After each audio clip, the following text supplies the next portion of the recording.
नमस्कार मु doctor Manorama Mahanti IMD Bhubaneswar पूरा ओडिशा राज्य वेदर ब्रीफिंग करुच्ची जदि देखा गत 24 घंटार दिन तापमात्रा रेकर्ड तेबे सर्वाधिक तापमात्रा रेकर्ड करा जायतला बहुत ठारे 42.5 डिग्री सेल्सियस ता सहित 6टी स्थान रे 40 डिग्री सेल्सियस किंबा ताठू अधिक तापमात्रा रेकर्ड करा जायछि।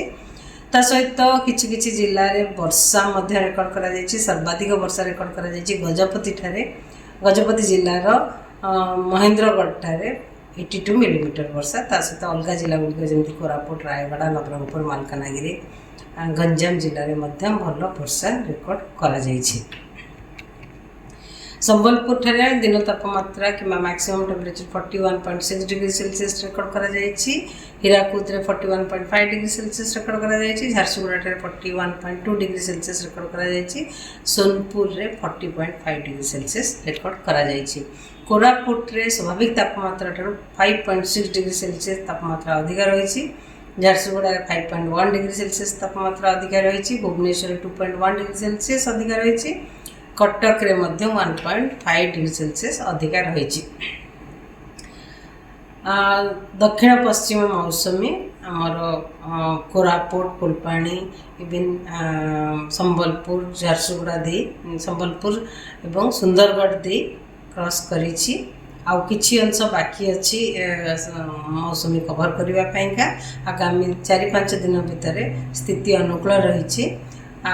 ओडिशार सबु अंचल मौसमी रे कवर हो जावाई। आमर मौसमी लाइन टी वर्तमान एमती क्रॉस करछि जोटा कि मालकानगिरी दे कोरापुट दे रायगड़ा कंधमाल बौद्ध देवगढ़ इवन आम संबलपुर किसी अंश कवर कर सुंदरगढ़ भी किसी अंश कवर होइछि।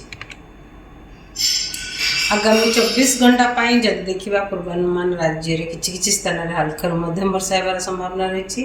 ता सहित आमर उपकूलवर्ती अंचल जिला गुड़िक जमीक बालेश्वर भद्रक जाजपुर केन्द्रापड़ा जगतसिंहपुर कटक पुरी खोर्धा गंजाम गजपति एवं ता पाखापाखि जिला गुड़िक जमीक मयूरभंज केउंझर अनुगुल ढेंकानाल बौद्ध कंधमाल रायगड़ा कोरापुट मालकानगिरी जिले में वर्षा सहित बिजुली घड़घड़ी झटका पवन 50 ରୁ 60 किलोमीटर पर आवर रही संभावना रही। से ऑरेंज अलर्ट इश्यू करा जायछि। अलग जिला गुड़िक येलो अलर्ट इश्यू करा जायछि जोटार कि कामा स्थान में वर्षा सहित बिजुली घड़घड़ी झटका पवन 40 ରୁ 50 किलोमीटर पर आवर रही संभावना रही।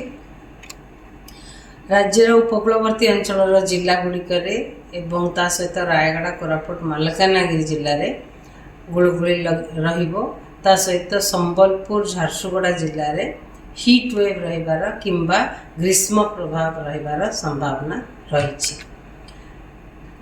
काली जदि देखा पूर्वानुमान करवा 17 तारीख राज्य में किसी स्थान में हल्का मध्यम वर्षा रहा। सहित वर्षा सहित बिजुली घड़घड़ी झटका पवन गोटे कि 2टा स्थान में जमीक आम साउथ ओडिशा कि दक्षिण ओडिशार सबु जिला गुड़िक उपकूलवर्ती अंचल सबु जिला गुड़िक एवं मयूरभंज केउंझर जिले में वर्षा सहित बिजुली घड़घड़ी झटका पवन गोटे कि 2टा स्थान में जमीक झटका पवन बेग रहिबो 40 ରୁ 50 किलोमीटर पर अलग जिला गुड़िक कांभा स्थान में बिजुली घड़घड़ी सहित वर्षा होबार संभावना रही। जिते झटका पवन तार पवन बेग रही 30 ରୁ 40 किलोमीटर पर आवर।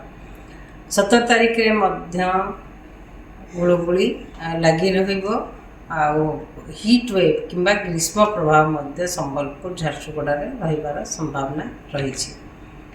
18 तारीख में आमर उपकूलवर्ती अंचल जिला गुड़िक एवं ता पाखापाखि जिला गुड़िक किसी स्थान में हल्का मध्यम वर्षा होबार संभावना रही। अलग जिला गुड़िक कामा स्थान में वर्षा होबार संभावना रही। वर्षा सहित बिजुली घड़घड़ी झटका पवन 40 ରୁ 50 किलोमीटर पर आवर राज्यर उपकूलवर्ती अंचल जिला गुड़िक एवं ता पाखापाखि अंचल जिला गुड़िक होबार संभावना रही। अलग जिला गुड़िक जमी देवगढ़ सुंदरगढ़ झारसुगुड़ा सोनपुर बरगढ़ बलांगीर नुआपड़ा नवरंगपुर जिले में कांभा स्थान में कि गोटे कि 2टा स्थान में वर्षा सहित बिजुली घड़घड़ी झटका पवन 30 ରୁ 40 किलोमीटर पर आवर रहिबार संभावना रही। 18 तारीख में गुड़गुड़ी लगी रहिबो। गुड़गुड़ी आमर उपकूलवर्ती अंचल जिला गुड़िक सहित रायगड़ा कोरापुट और मालकानगिरी रहिबार संभावना रही। उन्नीस तारीख में राज्य में किसी स्थान में हल्का मध्यम वर्षा रही संभावना रही सहित राज्यर जिला गुड़िक कांभा स्थान में कि गोटे दुटा स्थान में वर्षा सहित बिजुली घड़घड़ी झटका पवन 40 ରୁ 50 किलोमीटर पर आवर रही संभावना रही 19 तारीख में मध्यम गुड़गुड़ी लगी रम उपकूलवर्ती अंचल जिला गुड़िक सहित रायगड़ा कोरापुट मालकानगिरी मध्यम 20 तारीख में राज्य किसी अंचल